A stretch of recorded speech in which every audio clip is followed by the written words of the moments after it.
Mais pour cela, il faut passer par des étapes. Il faut être d'abord un enfant spirituel. Après ça, il y a ce qu'on appelle le critère charnel. Et pour finir, Dieu aspire à ce que nous tous nous croissions à la maturité de Christ. Et atteindre ce qu'on appelle la maturité spirituelle. Et là maintenant nous sommes des hommes spirituels. Alors si c'est l'homme spirituel, c'est lui qui comprend les choses de Dieu. C'est l'homme spirituel qui peut exercer son autorité. C'est l'homme spirituel qui réclame son héritage. Alors donc Dieu voudrait que nous tous nous parvenions à ceci. C'est pourquoi la Bible dit dans Éphésiens 4:11 que le Seigneur a donné à l'église des hommes. Donc il a donné des apôtres, il a donné des prophètes, il a donné des évangélistes, il a donné des pasteurs, il a donné des docteurs. Donc les 5 ministères que le Seigneur Jésus a donné à l'église, il est précis dans ce qu'il a donné. Il a dit que c'est pour l'édification du corps de Christ. Donc ça veut dire que le corps de Christ a besoin d'être bâti. Quand on parle du corps de Christ, on parle de toi et de moi individuellement et collectif. Parce que la Bible déclare que nous sommes tous les membres du corps de Christ. Chacun pour sa part. Donc les 5 ministères, leur but est d'enseigner, conseiller, conduire, montrer la voie du Seigneur, donc pour perfectionner les chrétiens. Mais la Bible continue, et après cette perfection, c'est pour les amener à leur tour à l'œuvre du ministère. Donc Dieu t'a appelé, il connaît tes faiblesses, il connaît tes erreurs. Cela ne fait pas mal à Dieu, parce que Dieu sait que tu es un enfant. Mais Dieu fait maintenant que les enseignements que tu reçois, sa parole que tu reçois, la révélation qui t'est accordée chaque jour, que tu ne le balais pas du réveil de mer, mais que tu le prends et tu mets en pratique. La parole de Dieu, si on ne la met pas en pratique, c'est comme quelqu'un qui regarde dans un miroir. Et dans le miroir, il a vu que le visage est cacheté par quelque chose de noir. Il voit dans le miroir que ses cheveux sont démêlés, mêlés. Mais cet homme-là, au lieu d'insister, d'enlever les taches et peigner ses cheveux, alors il a regardé, il a vu, mais il continue son chemin. Et la Bible nous dit que si nous regardons la parole de Dieu comme un miroir,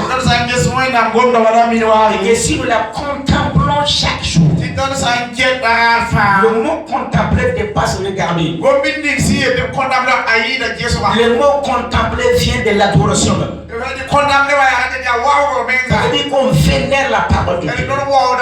Nous la regardons avec contemplation. Nous sommes émerveillés face à la parole. Nous voulons sonder pour trouver la profondeur qui se trouve dans la parole. Nous aspirons à découvrir la révélation cachée de l'Écriture. Alors dans ce cas, la Bible nous dit que si nous contemplons cette parole comme dans un miroir, la parole fait un travail. Que la parole nous transforme, nous métamorphose et nous fait quitter d'un endroit à un autre niveau. Cette parole, elle nous transforme pas n'importe quelle transformation, mais elle nous transforme de gloire en gloire. Jusqu'à ce que nous ressemblons Christ. Nous avons trop fait trop de messages. On a tenté d'expliquer Jésus. Je crois qu'il est arrivé maintenant un temps où l'église doit révéler Christ. Christ est la guérison. Christ est la vie. Christ est la paix. Donc Dieu attend que nous révélons Christ. Et si le Christ est révélé en nous, alors tu as gagné. Donc c'est l'enseignement qui fait ces choses-là. Donc tu dois considérer ce qu'on enseigne. Ne viens pas prendre cette parole-là et tu ne t'y conformes pas. Ça c'est que quand vous recevez chaque fois la parole, et cette parole ne vous transforme pas. Là où la parole devrait transformer, et vous ne laissez pas la parole transformer. Ça veut dire qu'il a reçu un message, et dans le message, c'est comme si toi on a parlé. Parce que la parole a touché une partie de ta vie qui n'est pas conforme à l'écriture. Maintenant, tu as bien entendu. Cela est enregistré dans ta subconscience. Mais tu as décidé de ne pas faire. Là, il y a un danger. La partie qui devrait être changée, la partie qui devrait être touchée, elle devient autorisée. Je vais t'expliquer. Quand un bois est déjà autorisé par le feu, ce bois, le feu ne le fait plus rien. Donc en écoutant les messages, chaque jour, tu écoutes l'enseignement. Mais face à cet enseignement, tu ne prends pas l'engagement de détailler pour suivre la parole. Il y a un temps qui va venir. Dans ce passage où tu dois suivre là-bas, ça devient autorisé. Il n'y a aucun message qui peut te faire changer. Et tu vas accepter. Tu vas croire que c'est normal. C'est ça le problème de l'église. Les uns reçoivent les messages. Ils ne font rien. Face à la parole sortie, il n'y a pas d'engagement. Il n'y a pas de décision. Ils continuent de vivre comme avant. Là, nous sommes en danger. Il va arriver un temps où tu n'as plus peur de Dieu. C'est pourquoi nous venons aujourd'hui. Quelqu'un peut se bagarrer avec son mari, se bagarrer avec sa femme, et ils ne se sont pas pardonnés. Et les deux viennent de l'église, ils s'asseyent à l'église, ils écoutent les messages, ils prient, et puis ils rentrent à la maison. Ça c'est dangereux. Extrêmement dangereux. Extrêmement dangereux. Parce que la parole de Dieu ne les amène pas à se transformer. Donc, ce qu'on appelle pardonner là, ça devient une chose autorisée. Il peut garder quelqu'un dans son cœur pendant une semaine. Et puis il vient de l'église. Il est à l'aise. C'est pourquoi vous voyez les jeunes filles qui peuvent samedi soir là. Samedi hier, samedi là. Il y a quelqu'un qui est monté sur toi. Quelqu'un est couché chez toi. Et tu es là ce matin. Tu n'as même pas pris la peine de confesser ton péché. Tu ne fais même plus rien. Mais tu es là sur moi. Tu écoutes l'enseignement. Tu écoutes l'enseignement. Ça ne te fait rien. Ton cœur ne tremble plus face au péché. Tu es en danger. Tu es totalement en danger. C'est ce que les chrétiens font aujourd'hui. C'est l'église de Jésus aujourd'hui. Notre conscience est contrôlisée face au péché. Et la Bible nous dit que si nous parvenons à ce niveau, nous connaissons ce qu'on appelle le naufrage de la foi. La foi est un naufrage. Le Titanic, en 1912, il a été naufragé. C'est fini, c'est que là, beaucoup sont morts. Donc si ta foi est naufragée, ça veut dire si Jésus revient, c'est pas toi qui vas aussi. Quand quelqu'un vole, et puis il attend l'enseignement, il écoute l'enseignement, mais après l'enseignement, il continue de voler. Sa conscience est autorisée. Quand quelqu'un ment, tout ce que lui ouvre la bouche pour dire c'est de mensonge. Mais malgré l'enseignement, on le dit, le mensonge vient du diable. Et Satan est le père de tous les menteurs. Et au ciel, là, aucun menteur ne vient au ciel. Et cette personne-là, malgré qu'il reçoit tous les jours, il continue de mentir. Il est en danger. Sa conscience est autorisée face au mensonge. C'est le déplié. Faut parler avec l'onction comme c'est pas son problème. L'onction ne le touche plus. La parole de la crainte de Dieu. Oh, cette personne-là, il a dansé. Quand nous sommes dans cet état-là, il y a une chose qui nous reste. Il y a une condamnation qui vient. Une condamnation. Et si Dieu te condamne, qui peut te sauver? C'est pourquoi quand on écoute les messages là, c'est pas un message de plus. Non, non, non. C'est une parole pour toi aujourd'hui. Nous devons nous conformer à la parole. Ça m'étonne que des chrétiens à MBN continuent de ne pas payer les dîmes. Ça m'étonne. Ça m'étonne. Je ne peux pas comprendre ça. J'ai enseigné les dîmes depuis l'école. Je voulais montrer que la dîme, ce n'est pas une question de finance. Non, dès que la dîme est dans ta vie, toi-même tu es sous interdiction. Le ciel est fermé sur toi. Tes prières ne montent pas. Même si elles montent, les gens de la miséricorde de Dieu, dans ta prière, les dîmes font partie des choses consacrées. Ça m'étonne que toi tu me coûtes 2 ans.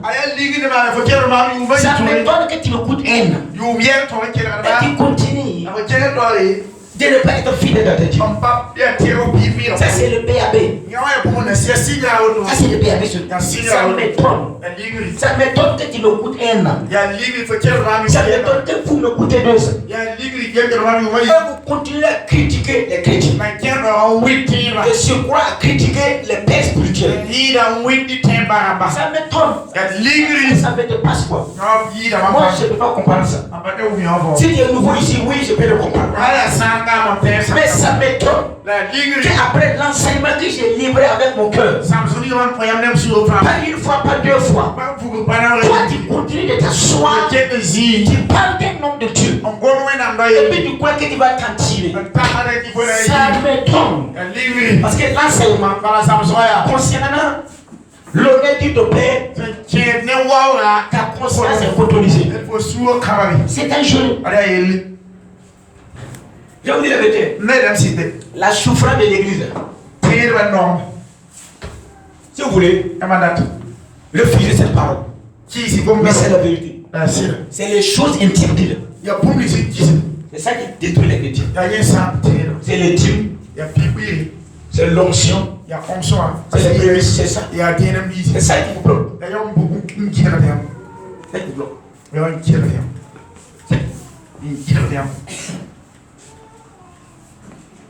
Moi, je dois prier pour vous.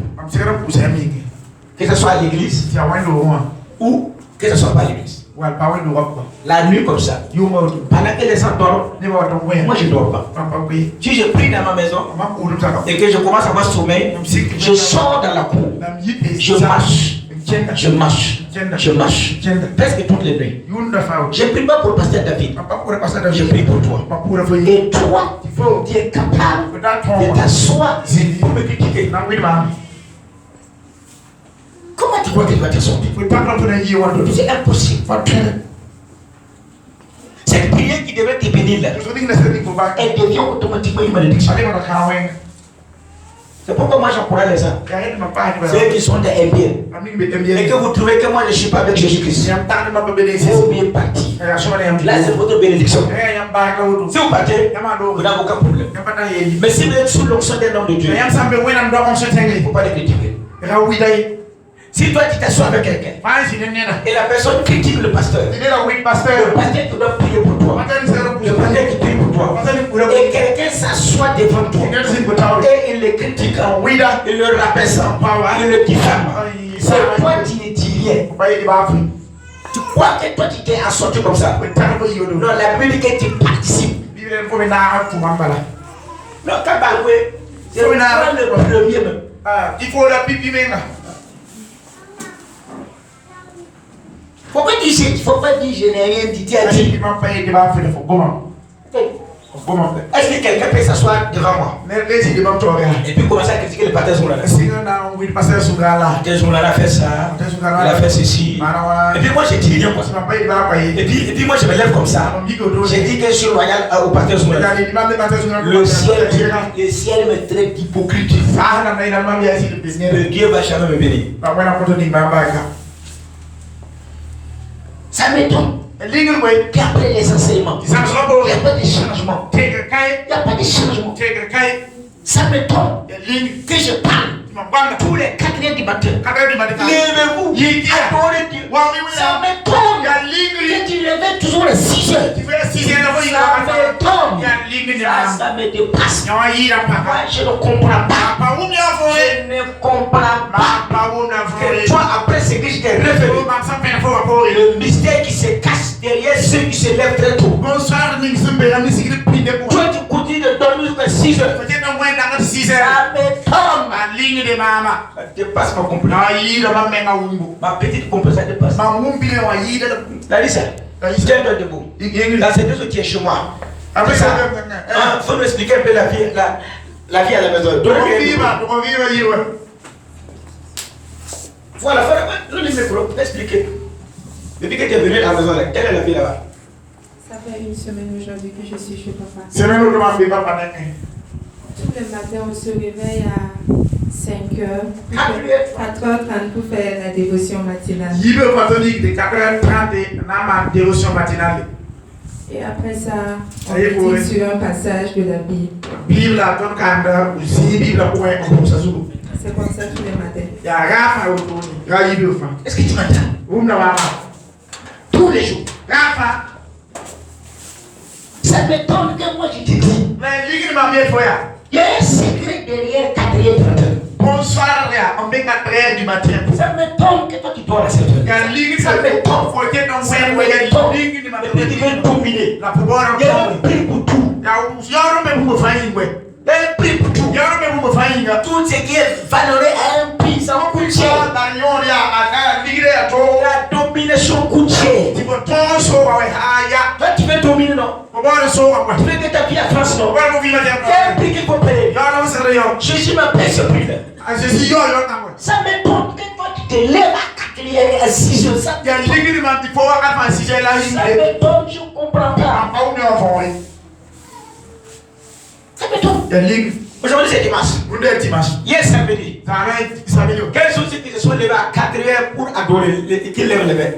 Tenez-vous debout. Je vous parle seulement ici. Ici, ce n'est pas affaire de mensonge. Soyez ce soir. Si vous n'êtes pas levé hier matin, il ne faut pas te lever. Hier samedi. Regardez la pourcentage, c'est tellement peu. Qu'est-ce qu'il y a? Il y a plus de temps. Les gars, vous dormez. Vous dormez. Plus de 6 heures. Et tous les dés sont déjà jetés. Tout est déjà terminé. Toi, tu subis la journée. Tout est déjà programmé. Toi, tu subis. Si tu dois échouer, tu dois échouer. Tout est déjà préétabli. Ça m'étonne. Ça m'étonne que vous me coûtez. Et vous faites toujours ces choses. Ça m'étonne. Ça m'étonne que je vous ai enseigné pendant 2 heures. Le mystère qui est caché devant la parole de Dieu. Sans la lecture de la parole de Dieu, votre vie chrétienne n'avancera jamais. Vous êtes des intellectuels. Vous avez fait les grandes études. Vous ne savez pas que vous devez lire la parole de Dieu. Vous le savez. Vous ne le lisez pas. Vous savez ça. Vous savez que chaque jour, tu dois lire beaucoup pour avoir la nature de Christ, pour avoir la domination, pour avoir la puissance, pour posséder la vie de Dieu. Et Jésus nous a dit, si ma parole est avec vous et que vous restez avec moi, demandez tout ce que vous voulez. Et cela vous sera accordé. Mais la parole n'est pas avec vous. Ça m'étonne. Ça m'étonne que tu peux regarder la télévision. Ça m'étonne que tu peux suivre tous les télénovelas. Ça m'étonne que tu peux suivre tous les cours et longs métrages. Ça m'étonne que toi tu aimes le football. Tu suis les matchs de Barça. Tu suis toutes ces choses-là. Ça m'étonne que toi tu as l'information sur Radio Omega. Ça m'étonne que toi tu connais tous ces savants de FM. Malheureusement, c'est la Bible. C'est le dimanche seulement que tu ramasses sur le placard et puis tu l'amènes à l'église. Ça m'étonne. Ça dépasse ma compréhension. Ça dépasse ma compréhension. Comment vous allez faire que les démons? Comment vous allez faire que les démons? Comment vous allez faire que les dominations? Ou bien vous ne savez pas que l'air que nous respirons, Paul a dit que l'air est pollué des démons. On appelle les démons les princes de la puissance de l'air. L'air que tu respires comme ça, il y a 1000 fois plus de démons que les êtres humains. Il y a plus de 1000 fois. Le nombre de démons est 1000 fois plus que tous les êtres humains. Mais le premier démon qui va t'attaquer, c'est les dominations. Il peut te dominer et que tu gardes la rancune sans pardonner. Il peut te dominer parce que tu lèves, tu parles commettre le mal. Il peut te dominer, tu n'arrives pas à faire ce que tu dois faire. Il te domine dans le sommeil. Tu sais que tu dois te lever pour prier, mais tu peux pas prier. Même si tu te tiens debout, tu as sommeil. C'est des dominations. Il te domine. Même si tu ne veux pas venir à retard, avant que tu saches à retard, c'est des dominations. Les dominations, ils sont la population des royaumes des ténèbres. Les dominations, c'est la parole de Dieu. Quand elle est avec toi, elle cherche simplement les dominations. La parole de Dieu, si elle te remplit, les dominations peuvent te dominer. Alors que si tu ne te domines pas, ta volonté est libérée. Et ta volonté peut obéir Dieu. Mais ça m'étonne que toi tu refuses de lire la parole. Les gars, prends la Bible, ouvre comme ça. Commence à lire ceci. Tu vas voir que tu as sommeil. Tu vas voir que tu larmes comme ça. Tu vas voir que tu craques pas. Tu vas voir que tu as envie de te lever sur. Tu vas voir que tu as le programme qui commence à refuser. Tu as envie d'appeler quelqu'un. Tu as envie de faire un message. Tu as envie d'aller faire ça. Tu as envie de faire ce travail. Dès lors que tu ouvres la Bible comme ça, et tout un panoplie de programmes. C'est pas de l'amusement. L'ennemi n'est pas prêt pour te laisser. Mais toi, tu dois savoir ce que tu fais. Tu dois savoir qui tu es. Tu dois comprendre que toi tu dois être grand. Mais tous ceux qui sont des grands, ils ont pris un seul chemin. Ceux qui montent sur une étage de 24 étages, ils n'ont pas prêté l'escalier qui descend. Ils ont pris l'escalier qui monte. Tu ne peux pas prêter l'escalier qui descend. Prétendre aller au ciel. Prétendre aller en haut. C'est impossiblement impossible. C'est difficilement difficile. Jusqu'à ce que tu changes certaines choses. Tu ne verras jamais certaines choses arriver.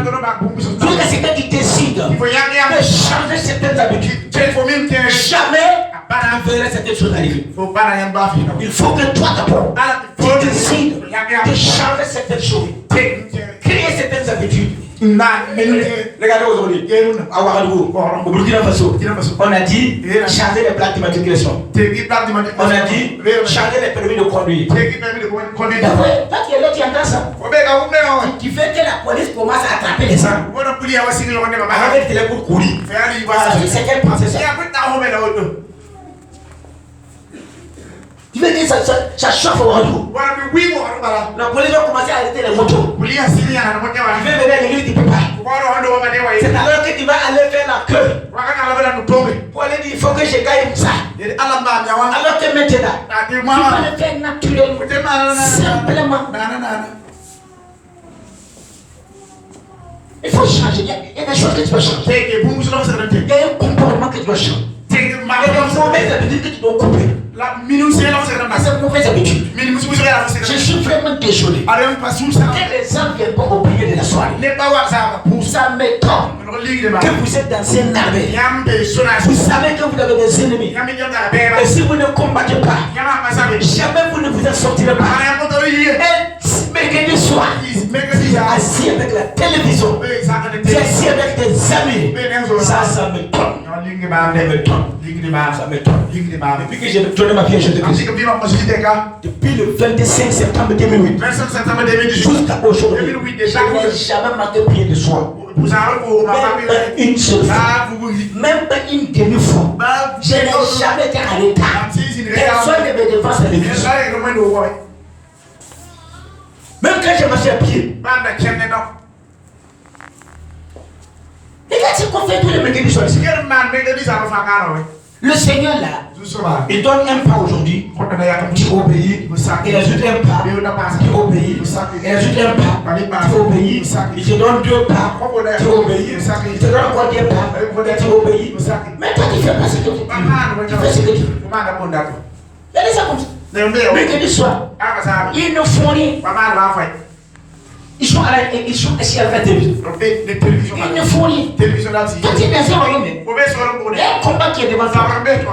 Beaucoup d'entre vous, beaucoup d'entre nous, nous ne sortons pas parce que nos pères, nos mamans, qui étaient des chrétiens, ils n'ont pas prié.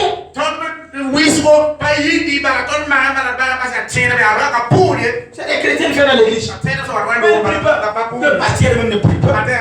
Les diacres ne prient pas. Papa aussi ne prie pas. Maman aussi ne prie pas. J'ai rencontré les dimanches.